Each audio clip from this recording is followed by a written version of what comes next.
It's my great privilege. I have spoken once on the phone to Jon Bruuck, who is on the staff of Lutheran Immigration and Refugee Service. Some of you may have met previously Andrew Steele, who is also on their staff. Andrew has been to CtK a handful of times to visit and do children's messages and fun things. He's traveling a fair bit, I believe, and so said, hey, I know who I should send to CtK this time, and it's Jon. So, Jon, I'll let you introduce yourself any further than that, and thank you for setting up the Zoom and for joining us this morning. Yeah, well, thank you, Pastor Lindeen. Appreciate that. Yeah, I had the privilege of joining Andrew on his team here in October. Before that, I spent 9.5 years at Lutheran World Relief, and I'm an ELCA pastor. So it's good to be with you this morning.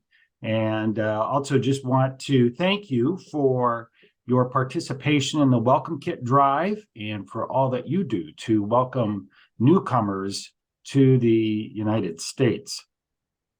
What I thought I'd do this morning is just show you a couple of videos that the first one is by our president and CEO, Chris O'Mara-Vignarajah, who recorded this back in November for Giving Tuesday. But what she does is she really does a nice job of just in a very brief period, in just a couple of minutes, just giving an overview of LIRS, and then I'll jump off onto that.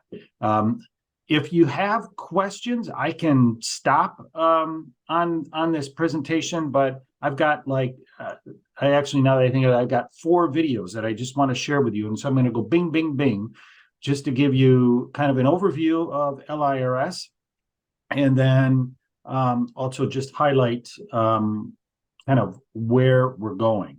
And first of all, just to say, Lutheran Immigration and Refugee Service is one of 10 organizations that the U.S. government partners with to help resettle refugees and immigrants. And we are the largest faith-based organization doing refugee resettlement work alongside of the U.S. government. And, you know, as Lutherans, we have a lot to be proud of for the many different ways that we serve people across the United States and across the world. So anyway, without further ado, I will go through. If I think I've got this set up correctly, but if you can't hear or there's an issue, just interrupt me and I'll pivot and we'll correct the issue, or I'll be the PowerPoint. So let's give this a whirl here.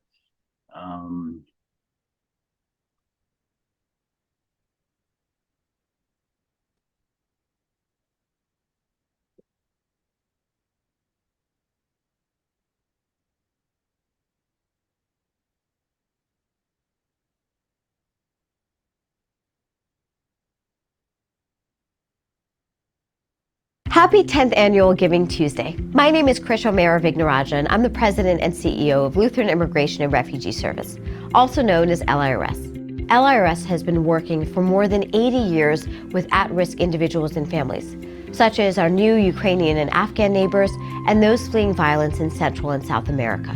Currently, there are more than 100 million people displaced worldwide, more than at any other time in history. Our work of welcome will continue, and we need your help. Your Giving Tuesday gift will help us provide newcomers in need with things like emergency cash assistance, clothing, shelter, and transportation. It will help reunify families, place unaccompanied children in caring, loving homes, and support refugees and immigrants with enrolling in school, finding jobs, and accessing physical and mental health care. Please join our work of welcome. Support LIRS this Giving Tuesday. All right, so were you able to hear that on your end? Yeah. Yes. Okay, good. Well, so LIRS works with refugees and also asylum seekers. And there is a specific definition that has requirements that have to be met to either be designated as a refugee or an asylum seeker. So I will put up that definition on here. And there is one important omission on this official definition here that I'll share. But as you read this, see if you can figure out what's missing in this one. So this is the official designation. They have to, in their country of origin, have a well-founded fear of persecution on account of their race, religion, nationality, membership in a particular social group, or political opinion. Now, there's one designation that no country gives to certain refugees, a certain class of refugees, and that class is growing more and more every year. Their numbers are increasing. Anyone have an idea what that might be?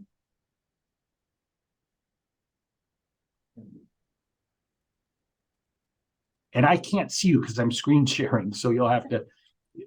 We've got gender and sexual orientation named. Okay, that actually is part of this definition. So if someone is worried about a well-founded fear of persecution, a particular social group would encompass gender or sexual orientation. The one thing that's missing are climate refugees.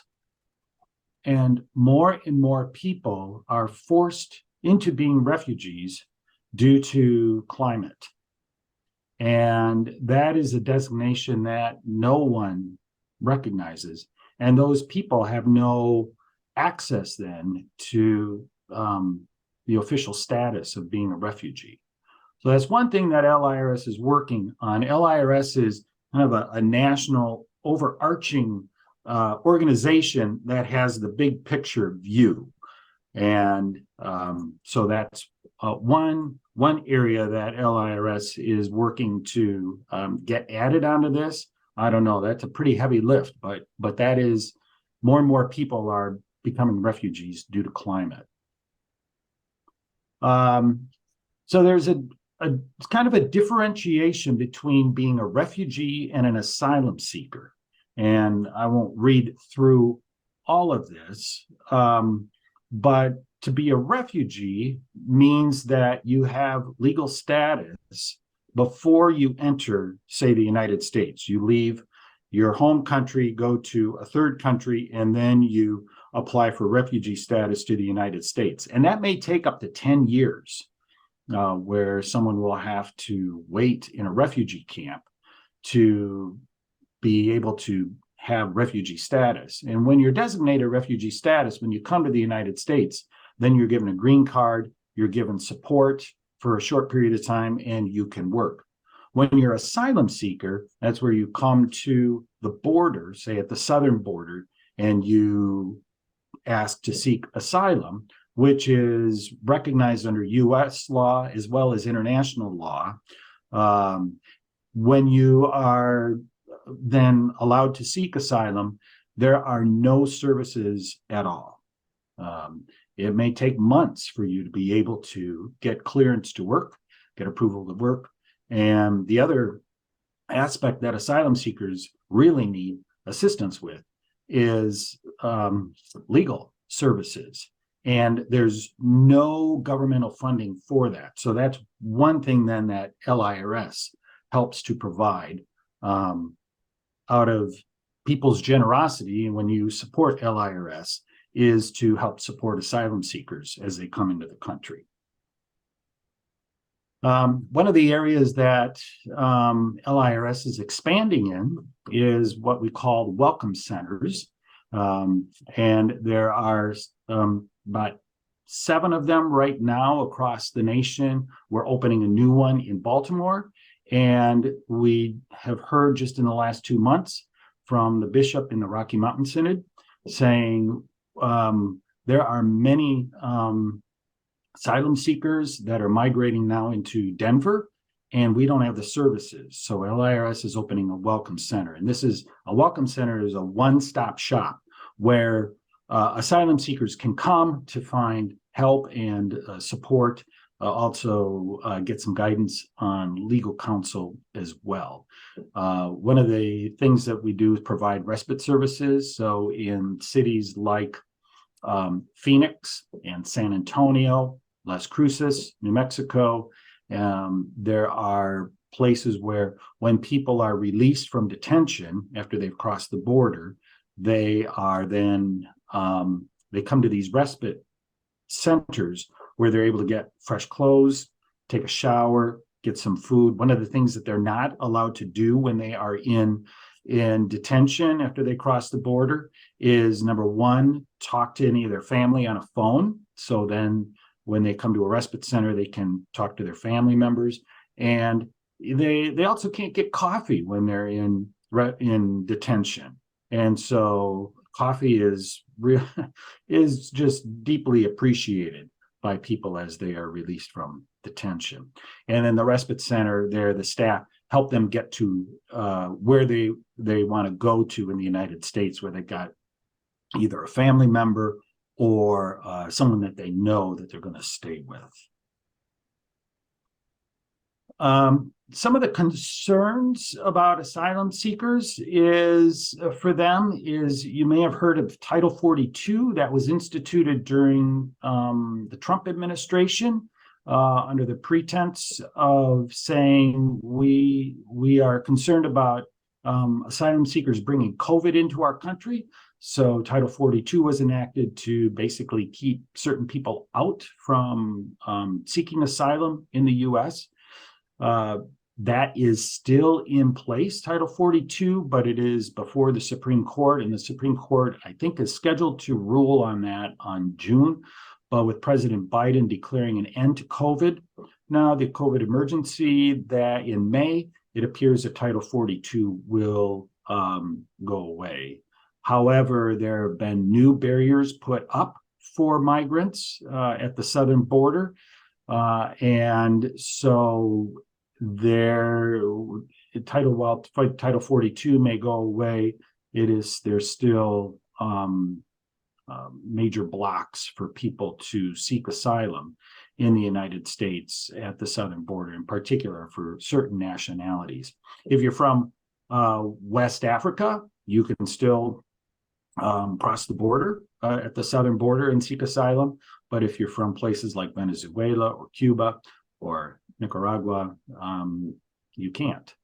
And so we're concerned because, just as you may have read in the news about migrants who were in detention on the Mexico side who were killed in the fire, who could not escape, we're worried about their safety there on the Mexican side.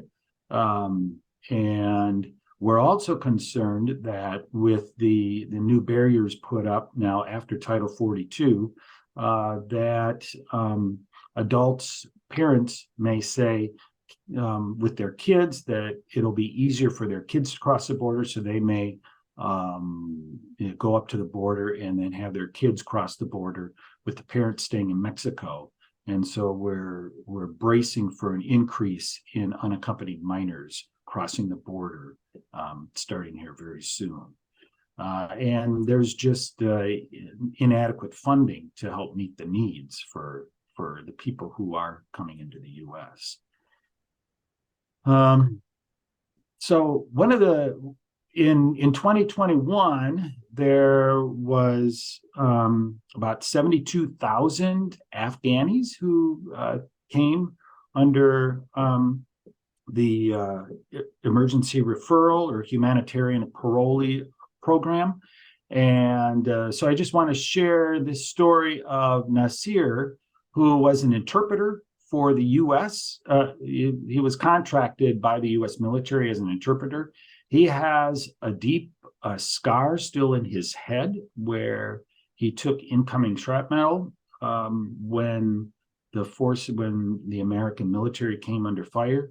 And he also has a Medal of Honor for his service.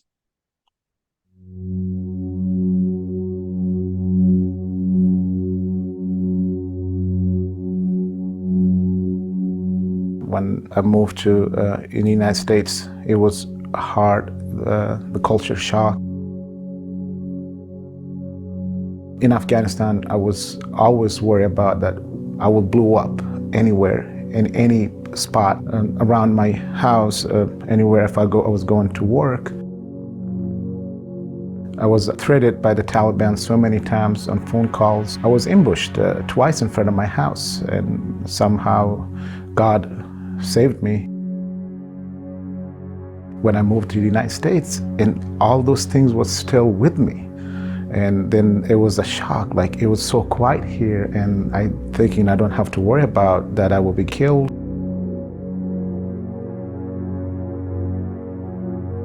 For 12 years I was in the military as a combat interpreter. War is horrible, and I've been to war and I lost my friends in war. I was at Fort Bliss, Camp Dana Ana, and I was watching those kids. And it made me emotional, and I cry with them. And I cry with a lot of families that they left their loved ones behind. It reminded me of my life, that I was here without my kids, my children, and how rough and tough it is to be without your family. And that's one of the reasons that I started working with the resettlement agencies, because I've been through that way. I've been through that road. And I want to share my experience with my Afghan brothers and sisters. And we show the world, as an Americans, what we can do to support those in need, and we are still doing it. I started working with Lutheran Immigration and Refugee Services from December the 1st. I love it. I feel great that I'm showing to the new Afghan arrivals that what America is about and how Americans are. And we should continue supporting the new arrivals and introducing to the community.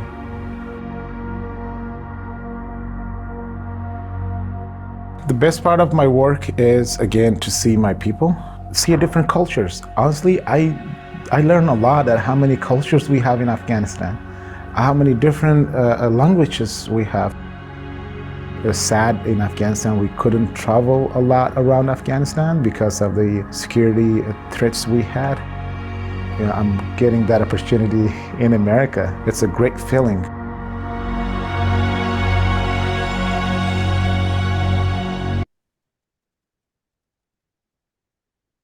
Okay, so that's just one story.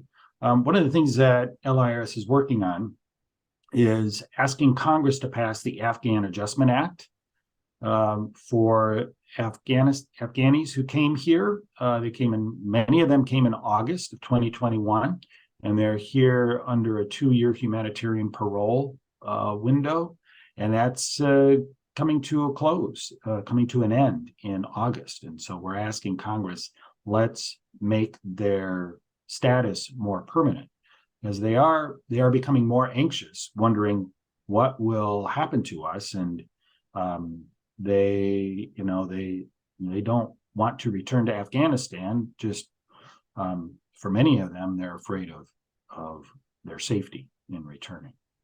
So we're asking people to write their senators and representatives asking for swift approval of the Afghan Adjustment Act. I don't think it's been introduced yet in this new Congress, but it will be very soon. I would like to now just pivot here and show 2 quick videos of a woman named Emily. Emily is from the Democratic Republic of Congo, and she'll tell her story here, but just an update on her. She has graduated from Lutheran Seminary here in St. Paul, but she lives in Tacoma, and she is awaiting call in the Oregon Synod. She is amazing. I had the opportunity to meet with her, and I know you will appreciate watching these videos. The first video is her reflecting on her time as a refugee in Uganda. And then the second video, and the beginning of that video has just a little overlap with the first one, but the second one, it just shares a little bit about her resettlement here in the United States in the Tacoma area.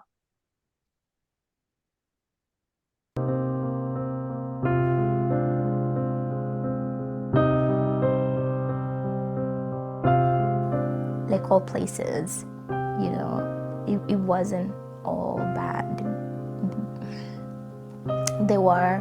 There's always moments whenever you're a refugee in a country that's not yours, there is always those moments of insecurity, always. The worst one, in my opinion, was when Uganda was going through this thing, and there was a tribe that just didn't want foreigners to be there anymore. We're sitting in the living room and people are throwing rocks at our house. I've been in a politically unstable country. I've had gunshots and bombs and all of that. And in that moment is you realize that I'd rather hear a gunshot, because at least I know that that's gonna happen, and it'll be like a quick death. When it stones, it's like they might stone you to death. After that, I did not trust anybody in our neighborhood. I did not, because you just don't know who was the person who was doing that and who wasn't. Who's the person that wishes you well and who's the one that doesn't. I think the biggest insecurity for any refugee is to be in a country that you always know you're an outsider, right? You always know at some point someone is gonna say, you don't belong, you need to leave. And sometimes that you need to leave might cost you your life.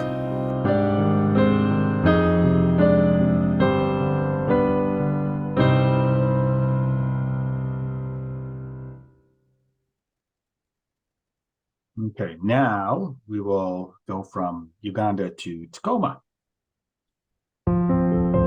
I think the biggest insecurity in any refugee is to be in a country that at some point someone is gonna say, you don't belong, you need to leave. So our entire family had to move to Uganda. My mom gets this call from one of her friends. Your name was posted on the people who USA is going to interview. When people arrive in this country, the Lutheran Community Services tries to find apartments. There we were. Yeah, we could house somebody temporarily. Bella was almost like having my sister. We just chatted all the time. She was just a delight. It's time to get started in a new life. How fear sometimes paralyzes us and stop us from just crossing something as simple as a river to just go over to the other side.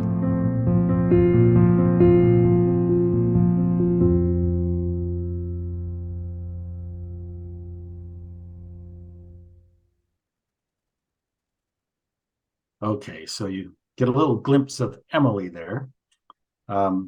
Children and Family Services is the biggest area department that LIRS has. And there are many different ways that LIRS connects through Children and Family Services. One of them is the Unaccompanied Refugee Minor Program. And interesting that 47% of the unaccompanied minors that are attempting to cross the southern border are from Guatemala. And many of them get returned.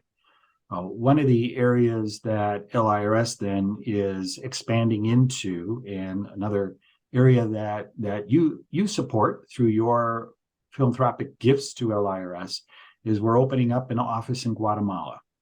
And we're doing so to help repatriate these unaccompanied minors. Many of them are older teenagers, to find safe places to live, to get education, training, so that they can live in Guatemala, knowing that they have been turned away from the United States. Transitional foster care, which there's no transitional foster care that LIRS has out in the Montana area, but in other parts of the country, There are people who are serving as transitional foster care parents, either short-term, while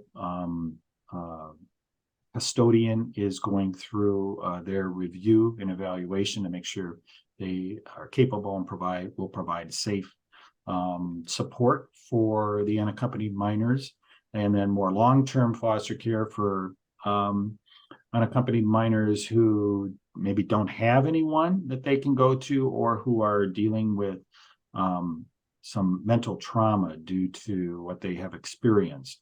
And so LIRS has expanded training for some of these transitional foster care parents to have therapeutic training.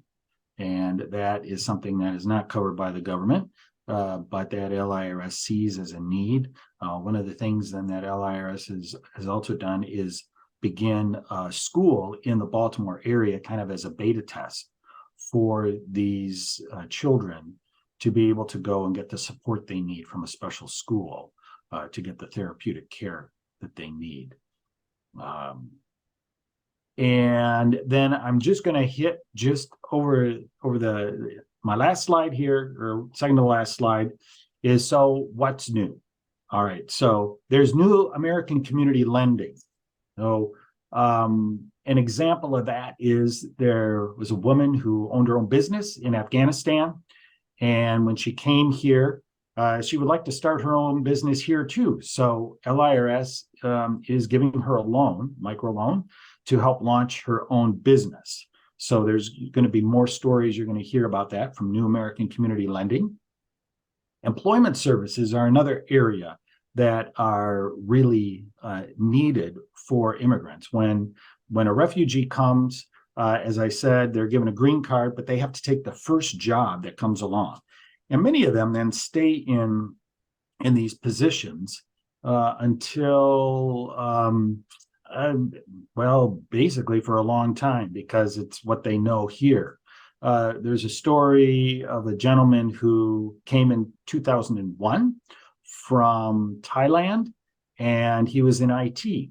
Well, he landed in Washington, D.C. and got involved in the restaurant industry, and that's where he was. But he kept up his IT credentials.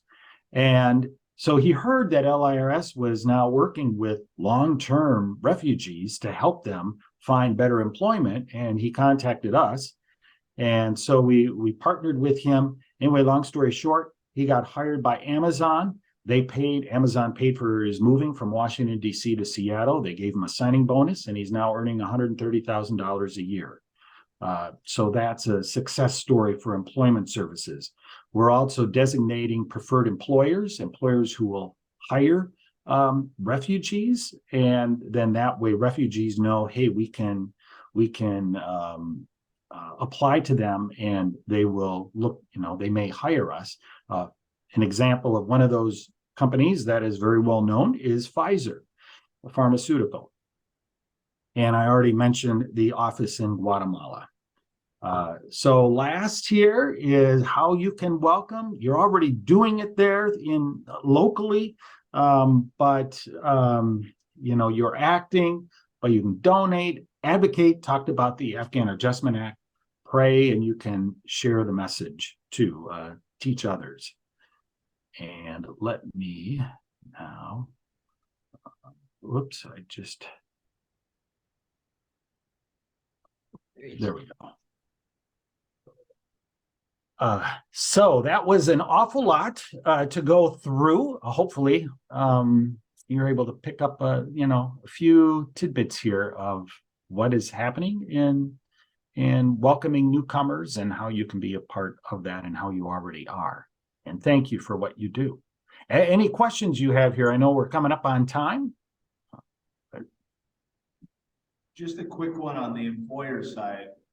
I know Montana doesn't have large scale employers, but from a standpoint of an employer base, we have a large employee need within this valley and within this area. And so people are looking for creative solutions with regards to how to find and how to recruit and again, just looking under every stone with regards to how they go about finding employees that they can potentially put or utilize their services here in this area. So just with regards to how you partner with lower, or I guess smaller organizations and smaller employers potentially as potentials for refugees, like again, if they're 3, 4, 5 off at a time, again, there's a lot of people in this area that are just starving for employees, and really they're not looking, they're just looking for help. Yeah. Well, we do have, as I said, the preferred employer program, and there are some smaller organizations that are on that list. There's one burger chain there. I think they own 5 burger places in the Seattle area, and they're hiring quite a few immigrants and refugees there, and they're on our preferred employer list. So I would say if you've got, someone, or you want to, pass on some of this information, why don't you just send me an email and I'll connect you up to the person here at LIRS that can help facilitate some of that for you if you'd like. And my email is the letter J, Bruuck, Buuck at lirs.org.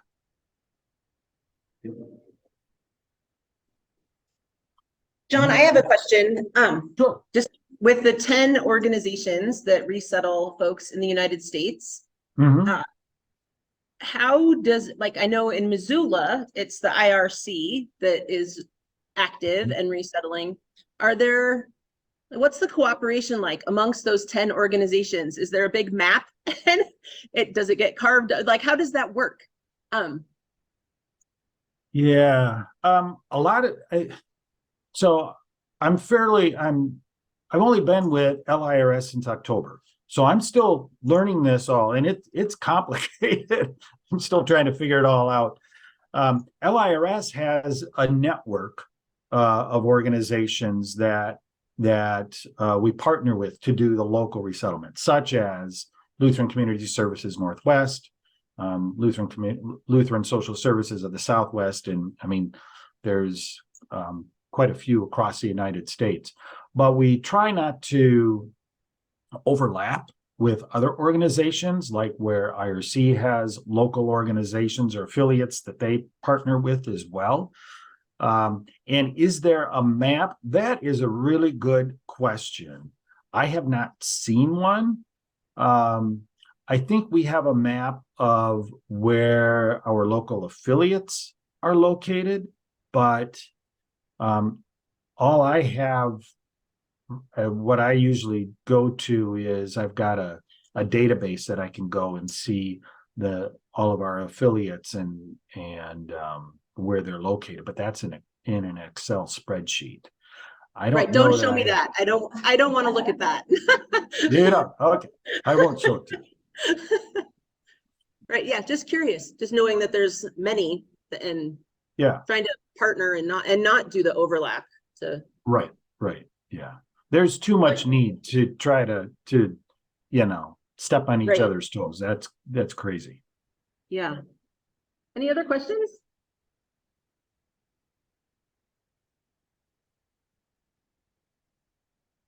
They're all being very still. You're being good Lutherans. I don't know. This group usually brings it. So Okay. Well, shoot. What All can right, I ask I think you? we might- Let me ask a question then. Is there something you would have liked to have heard that I didn't cover?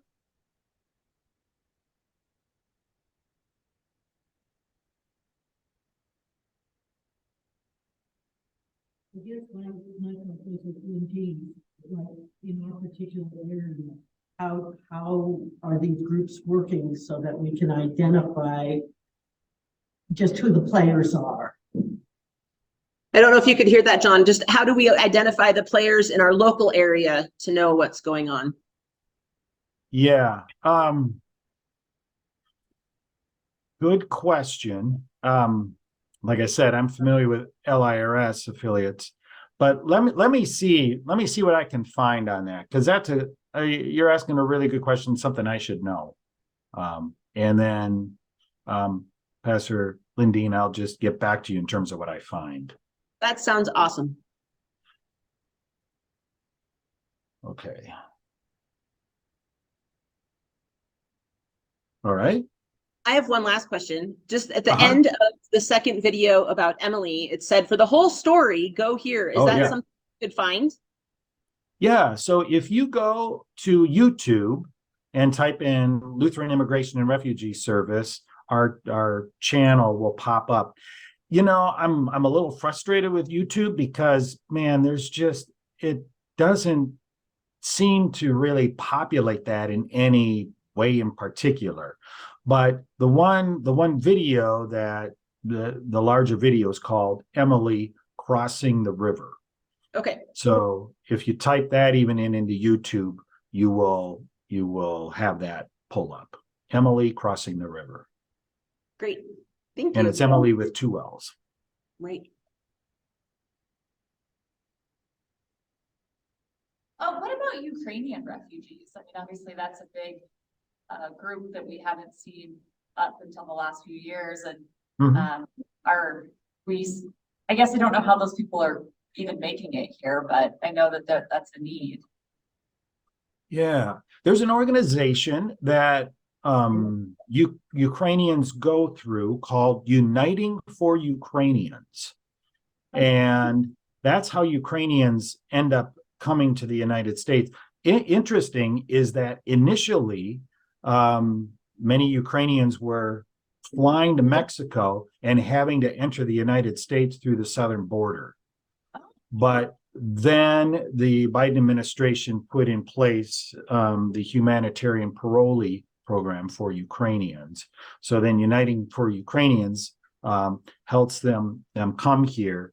And LIRS is one of the organizations, and when they get here, that they go through intake, assessment, and then referral.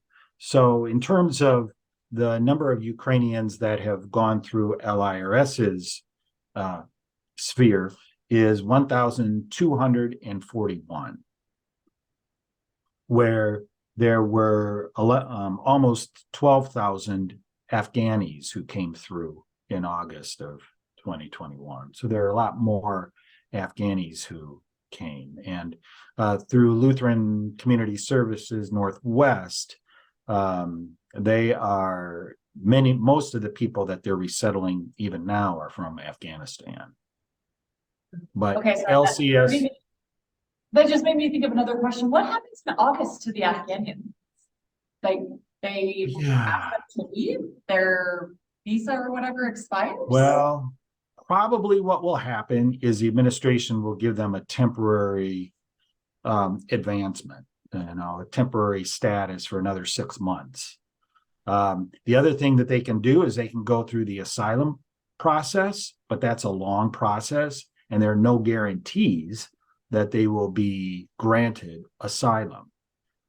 So we're hoping that we can put pressure on Congress to say, look, you need to just grant them more permanent status here, because they really are under severe danger for their lives if they go back to Afghanistan. And what the frustrating aspect of this is that for many of those Afghanis, they served alongside the U.S. military. And, we made a promise to them. We made a commitment to them. So they served alongside the military, and they had to be vetted for that. And then when they were airlifted out, they went to a military base and they had to go through vetting again. And, yes, there are stories of some people who got out who weren't vetted, but most of them have been vetted. And yet there's a couple of senators who are saying, sorry, for security purposes, we can't allow these people to stay, even though they fought alongside U.S. military personnel. They went through vetting when they came through the military, when they were airlifted out. It's just very, this is Jon Bruuck speaking, but it's un-American. Thank you so much, John. Appreciate your time this morning.